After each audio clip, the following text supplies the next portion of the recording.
Menteri ARA dihajar Komisi 5 DPR RI dan mereka sebut bahwa proyek 3 juta rumah yang selalu digembar-gemborkan itu hanya omon-omon belaka.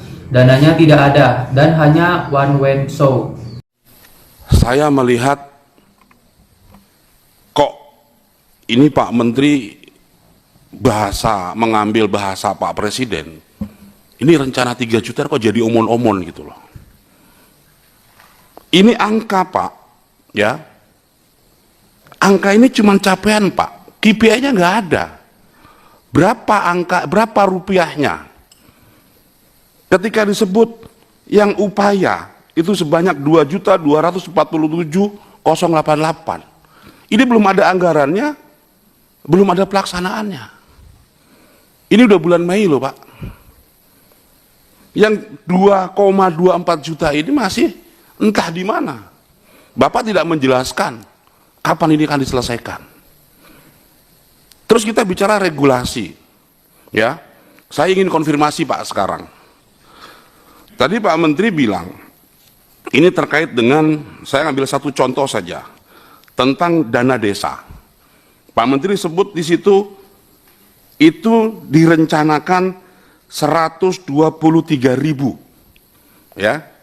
Dan kalau menurut pengertian Pak Menteri, rencana itu artinya anggarannya tersedia, pekerjaannya belum dimulai.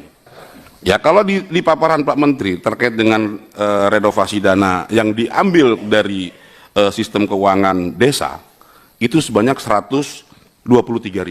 Pertanyaan saya Pak Menteri, 123.000 desa ini, 123.000 rumah ini, itu di desa mana saja?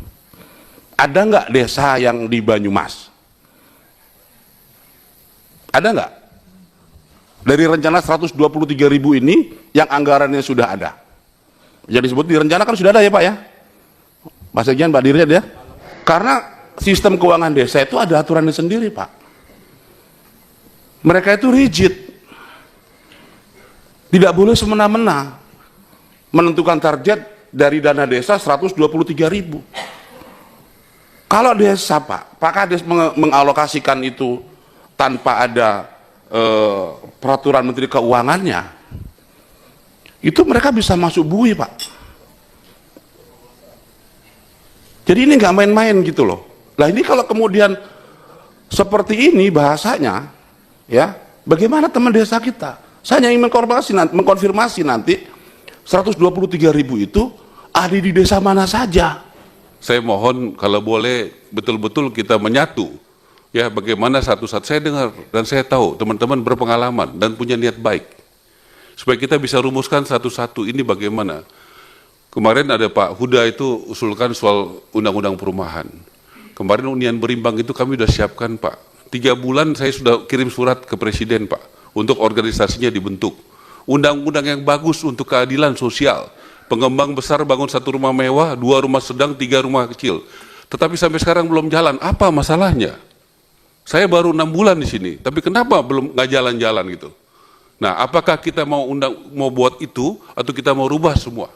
Supaya kita buat undang-undang perumahan yang menyelesaikan masalah semua, tadi tanah, keuangan dan sebagainya. Itu saya mohon kita bicarakan terbuka di sini.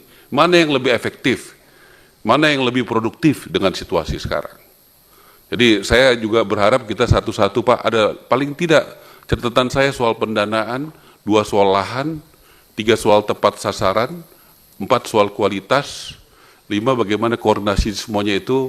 Sampai hari ini kami sudah rapat, termasuk tadi malam kami rapat Pak, sesudah saya dari IKN, ini hebat nih eselon 1 saya ajak untuk bekerja, terus terang saja ya nggak ada libur gitu ya, dan mereka siap bekerja. Banyak pertanyaan di masyarakat. Keinginan mulia seorang pemimpin untuk memfasilitasi rakyatnya mendapatkan rumah yang layak, mengatasi kebutuhan primer.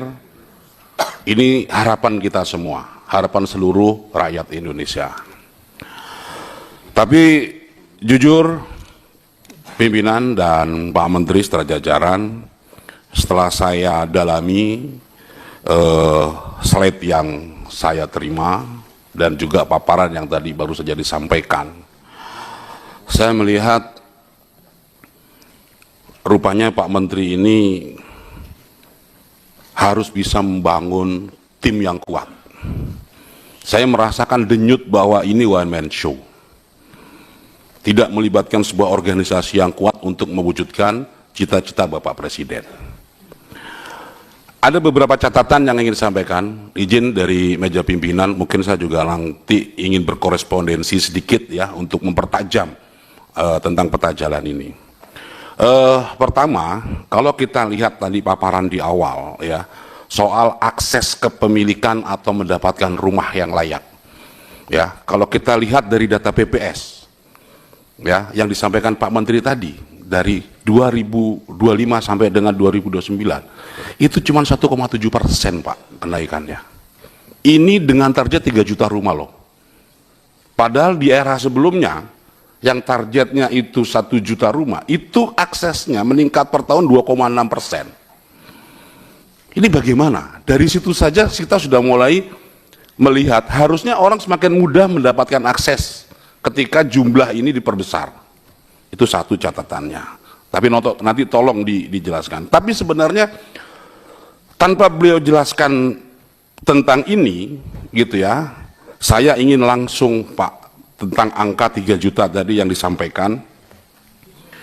Ini menarik sekali, ya. Dari yang disebut upaya lain selesai proses rencana upaya ini. Tadi saya mendapatkan masukan, Bapak sudah mengenali, apalagi Pak Ridwan Bae ini senior kita semua, sudah pengalaman di sini, ada masalah soal keterbatasan dana. Bapak tahu persis berapa dana kita.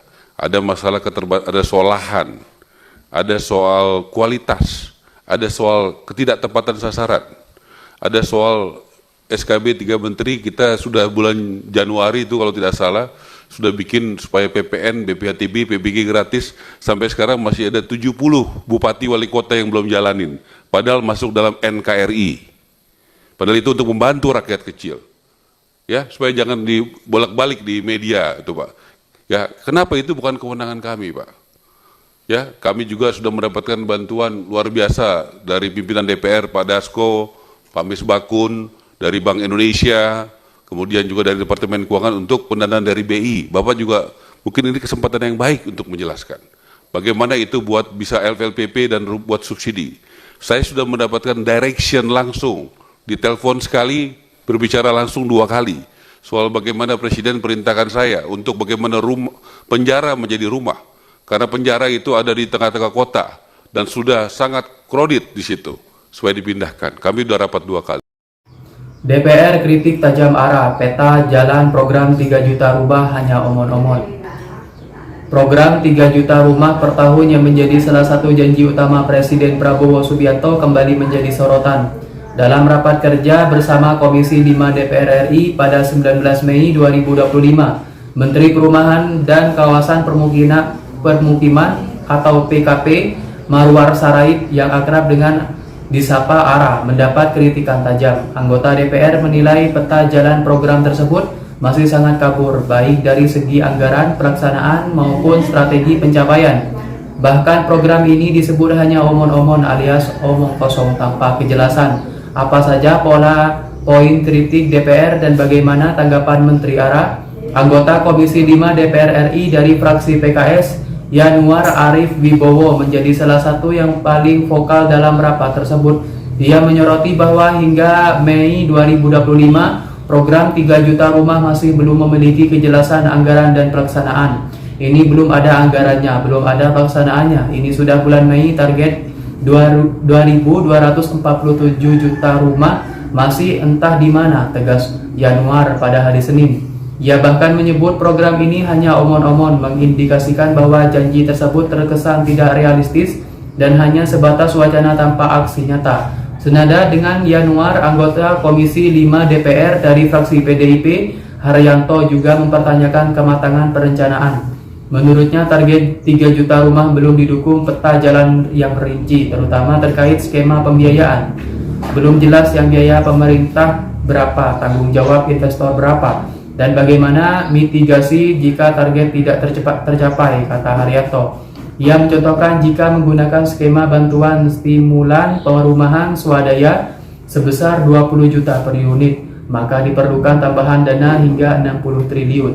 Ini merupakan jumlah yang jauh dari anggaran Kementerian PKP 2025 yang hanya 5,78 triliun, bahkan turun drastis dari 14,3 triliun pada tahun 2024. Ketua Komisi 5 DPR RI Lazarus juga menegaskan bahwa backlog perumahan tidak berkurang signifikan meskipun program serupa telah digulirkan sebelumnya.